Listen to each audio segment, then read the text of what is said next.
প্রাকৃতিক সৌন্দর্য ও হাজারো ঐতিহ্যের গেলা এই খেওড়া গ্রাম। আজকে খেওড়া গ্রাম নিয়ে একটা ব্লগ করতেছি। আজকে ব্লগের মধ্যে দেখতে পারবেন খেওড়া গ্রামের মধ্যে কি কি আছে সবকিছু আপনারা আজকে ব্লগের মধ্যে দেখতে পারবেন। আসসালামু আলাইকুম গাইস, আশা করি সবাই ভালো আছেন। আজকে যে ব্লগটা হইব আজকে ব্রাহ্মণবাড়িয়া জেলার কসবা উপজেলার হাজারো ঐতিহ্যের গেলা মিহারি ইউনিয়নের খেওড়া গ্রাম নিয়ে আজকে ব্লগ করতেছি। খেওড়া গ্রামটা হলো একটা আদর্শ গ্রাম, আপনারা সবাই ভিডিওর মাঝে দেখতে পাচ্ছেন। খেওড়া গ্রামে নাই বলতে কোনো খুশি নাই, একটা আদর্শ গ্রামে যা যা কিছু থাকা দরকার খেওড়া গ্রামে কিন্তু সবকিছু আছে। এখন আমরা আছি খেওড়া বাজারে। দীর্ঘ 4-5 বছর আগে খেওড়া বাজার কিন্তু অনেক জনপ্রিয়তা ছিল। এখন যুগ ও কালের ব্যবধানে খেওড়া বাজার আগের মতন জনপ্রিয়তা নাই। এখন আমরা আসলাম খেওড়া পূর্বপাড়া ঈদগাহ ময়দান। খেওড়া পূর্বপাড়া ঈদগাহটা নির্মাণ হয়েছে 1960 সালে। খেওড়া গ্রামের মধ্যে কিন্তু 2-3টা ঈদগাহ আছে, আপনারা সবগুলো ঈদগাহ আমি দেখাবো আজকে ব্লগের মধ্যে। এটা হলো খেওড়া পূর্বপাড়া ঈদগাহ। খেওড়া পূর্বপাড়া ঈদগাহটা কিন্তু সম্পূর্ণ নিরিবিলি একটা পরিবেশ।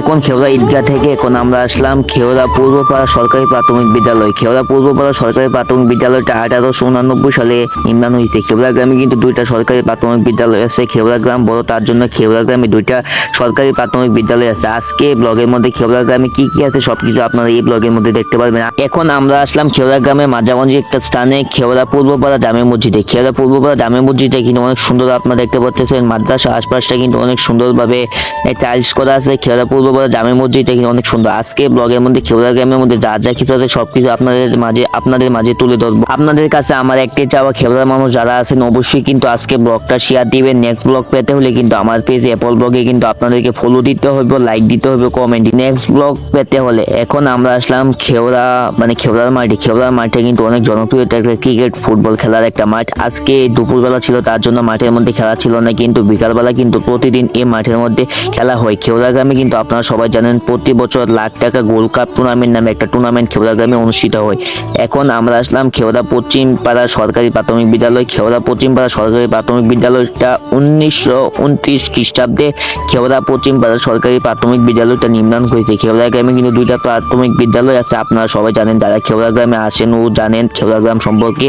খেওড়া গ্রামে কিন্তু 2টা সরকারি প্রাথমিক বিদ্যালয় আছে। খেওড়া একটা আদর্শ গ্রাম। 60% লোকই আমার দেখা মতে খেওড়া গ্রামে 60% লোকই খেওড়া গ্রামে শিক্ষিত লোক। এখন আমরা আসলাম খেওড়া পশ্চিম পাড়া সরকারি প্রাথমিক বিদ্যালয়ের পাশে একবার একটা জামে মসজিদ আছে। খেওড়া পশ্চিম পাড়া জামে মসজিদে দেখতে পাচ্ছেন, ছোটখাটো একটা মসজিদের মতো সুন্দর। এখন আমরা আসলাম খেওড়া আনন্দময়ী উচ্চ বিদ্যালয়। খেওড়া আনন্দময়ী উচ্চ বিদ্যালয়টা 1975 সালে নির্মাণ হয়েছে। খেওড়া আনন্দময়ী উচ্চ বিদ্যালয়টা নির্মাণ করছে একটা হিন্দু লোক, তার নাম হলো আনন্দময়ী। সেই নাম থেকে খেওড়া আনন্দময়ী উচ্চ বিদ্যালয় আসলো। এখন আজকে খেওড়া আনন্দময়ী উচ্চ বিদ্যালয়ে আসলাম। খেওড়া আনন্দময়ী উচ্চ বিদ্যালয়টা আপনারা সবাই দেখেন কত সুন্দর একটা বিদ্যালয়। আশপাশটা কিন্তু অনেক সুন্দর। বিদ্যালয়ের পাশে কিন্তু একটা পুকুরও ছিল। এই পুকুরটার কারণে বিদ্যালয়টাকে অনেক সুন্দর লাগতেছে। খেওড়া আনন্দময়ী উচ্চ বিদ্যালয় কিন্তু অনেক শিক্ষিত লোক এই খেওড়া আনন্দময়ী উচ্চ বিদ্যালয় থেকে প্রতি বছর বের হইতেছে। অনেক উপরের লেভেলে খেওড়া আনন্দময়ী উচ্চ বিদ্যালয় থেকে পড়ালেখা করে কিন্তু এই খেওড়া আনন্দময়ী উচ্চ বিদ্যালয়ের নাম উজ্জ্বল করেছে। খেওড়া আনন্দময়ী উচ্চ বিদ্যালয়ের পাশে কিন্তু একটা শহীদ মিনার আছে। এখন আমরা যাইতেছি খেওড়া গ্রামের শেষ প্রান্তে খেওড়া পশ্চিম পাড়া। আমরা খেওড়া পশ্চিম পাড়ার মধ্যে কি কি আছে সবকিছু আপনাদেরকে এই ব্লগের মধ্যে দেখাবো। খেওড়া পশ্চিম পাড়া গিয়ে খেওড়া পশ্চিম পাড়া একটা জামে মসজিদ পেলাম। মসজিদটা কিন্তু নির্মাণ হয়েছে অনেক সুন্দর কারুকাজ করা। মসজিদের কাজ কিন্তু এখনো সম্পূর্ণ হয় নাই। মসজিদ নির্মাণ কাজ চলতেছে। খেওড়া পশ্চিম পাড়া বাইতুল নূর কেন্দ্রীয় জামে মসজিদ। খেওড়া পশ্চিম পাড়া বাইতুল নূর কেন্দ্রীয় জামে মসজিদের পাশেই কিন্তু খেওড়া গ্রামে আরো একটা ঈদগাহ আছে। খেওড়া গ্রামের মধ্যে 2টা ঈদগাহ আমি আজকে ব্লগের মধ্যে দেখলাম। খেওড়া পশ্চিম পাড়া ঈদগাহ এটাকে বলে। খেওড়া পশ্চিম পাড়া বাইতুল নূর জামে মসজিদের পাশে খেওড়া পশ্চিম পাড়া ঈদগাহ পাশে কিন্তু একটা খেওড়া গ্রামে একটা কবরস্থান আছে। আমার পেজে যারা এখনো লাইক কমেন্ট শেয়ার ফলো দেন নাই অতি শীঘ্রই লাইক কমেন্ট শেয়ার ফলো দিয়ে দেন। এখন আমরা আসলাম খেওড়া নিউ মার্কেট জামে মসজিদে। খেওড়া নিউ মার্কেট জামে মসজিদে কিন্তু ছোটখাটো একটা মসজিদের মধ্যে মাশাআল্লাহ অনেক সুন্দর। আজকের ভিডিওটা এই পর্যন্তই। আর কে কোথায় থেকে ভিডিওটা দেখতেছেন অবশ্যই একটা কমেন্ট করে জানাবেন। সবাই ভালো থাকেন, সুস্থ থাকেন। আসসালামু আলাইকুম।